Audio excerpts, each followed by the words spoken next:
დღეს ხშირად გაიგონებთ, ასეთი ამინდი არ მახსოვს, სამყარო იცვლება, სამყაროს აღსასრულია. ჩვენ გონია, რომ ჩვენი ეპოქა გამორჩეულია თავისი ანომალიებით, მაგრამ ისტორია საპირისპიროზე მეტყველებს.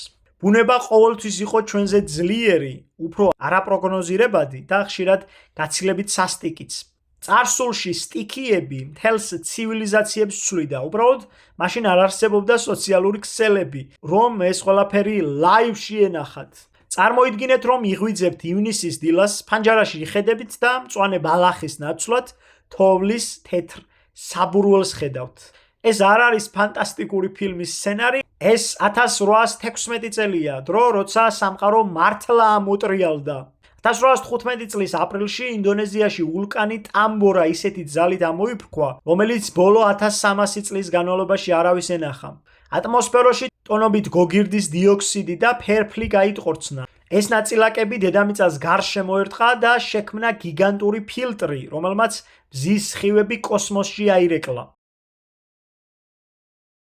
დედამიწა სიბნელემ და სიცივემ მოიცვა.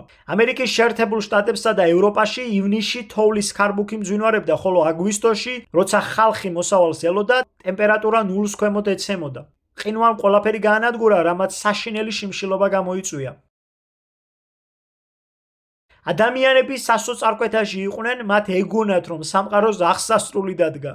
ისე რომ იცოდეს, სწორედ ამ საშინელმა ამინდმა შთააგონა მწერალი მერი შელი, დაიწერა თავისი ცნობილი ნაწარმოები ფრანკენშტეინი. ის მეგობრებთან ერთად შვეიცარიაში ისვენებდა, მაგრამ ისეთი წვიმიანი და ცივი ზაფხული იყო, რომ სახლიდან ვერ გადიოდნენ და ერთმანეთს საშინელებათა ისტორიებს უყვებოდნენ. საბოლოო ჯამში 1816 წლის ისტორია იმას კი არ გვასწავლის, რომ უნდა გვეშინოდეს, არამედ იმას, რომ სიცოცხლე ყველაფერზე ძლიერია. მაშინაც კი, როცა ივნისში თოვდა და მზე საერთოდ არ სჩანდა, ადამიანებმა გამოსავალი მაინც იპოვეს, გადარჩნენ, გააგრძელეს გზა და ამ სიბნელიდანაც კი რაღაც ლამაზი და უკვდავი შექმნეს.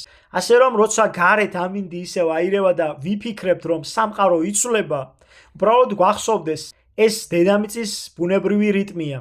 ის ბევრად უფრო ძლიერი და გამძლეა, ვიდრე ჩვენ წარმოგვიდგენია. ყოველი უცნაური ზამთრის შემდეგ მაინც მოდის გაზაფხული და ყოველი ნაცრისფერი ღრუბლის მიღმა ისევ ის მზეა, რომელიც 1000 წლეულებია გვათბობს.